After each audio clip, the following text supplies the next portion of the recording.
may I begin, Jai, with a question. Why are you, Jai, a constitutional monarchist? Well, David, thank you for having me.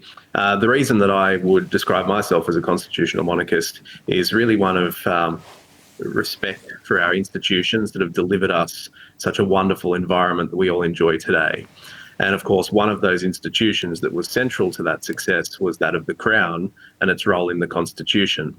So there may be others who are sort of primarily royalists. I wouldn't put myself in that category, although I have a very healthy respect for the monarchy itself and the individuals that sort of form that body. But the primary attraction is definitely to the system itself, the stability that it's offered us, and the success that we've enjoyed as a nation. But there are no personal reasons also for your being a constitutional monarchist, are there, Joe? Nothing to do with the office? I think you may be alluding to a relationship. So that's my wife, Teresa, who used to, of course, work for Australians for Constitutional Monarchy. And that was one of the ways that I became involved with the group, coming along to different events. So I think that definitely the exposure was probably helpful in some of the formation of my views. But yeah, when I've ultimately played those out to the end, that's really what the attraction's been. The current government actually has, which seems to me to be unconstitutional, but they have an assistant minister for the Republic, Matt Thistlethwaite, and he's going around the country promoting the Republic. He did actually receive us and received our protests. But do you expect to see a second referendum on a republic in the foreseeable future? They're talking about one in the second term. Yeah, it's certainly a possibility. I think that the generally accepted wisdom, which I would agree with there, is that it really depends on the outcome of the voice. So if they manage to get the voice through, I think there would be appetite, if they do have a second term, to put the referendum for a republic. But if not, I mean, it would be very difficult to imagine an environment where there'd be any public support.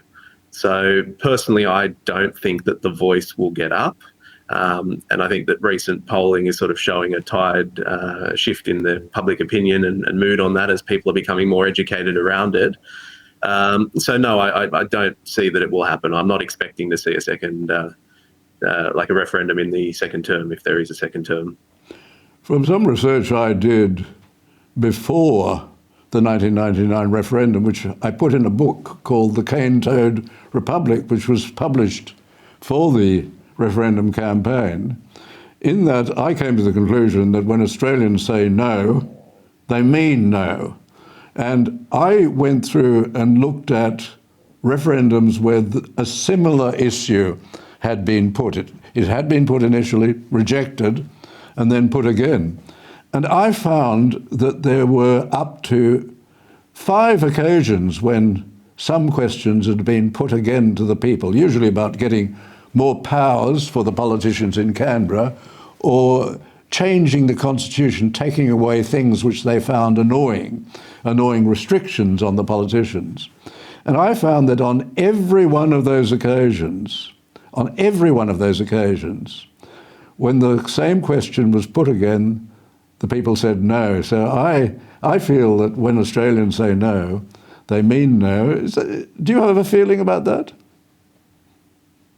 Yeah, I do. And look, that book is certainly has stood the test of time. There's no question. Like the author. Like the author, indeed.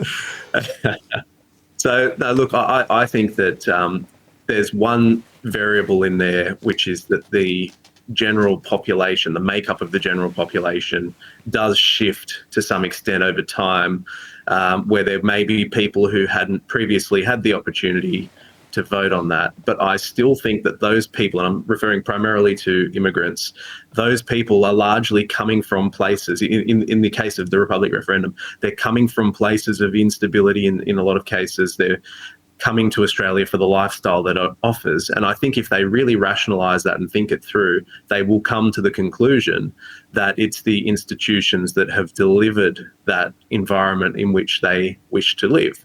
So why would you fundamentally change that? Why would you throw the baby out with the bathwater?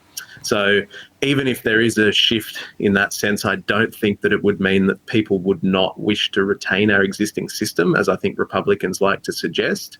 But I think that that would entrench their reasoning for keeping what we have. And I think opinion polls do support that.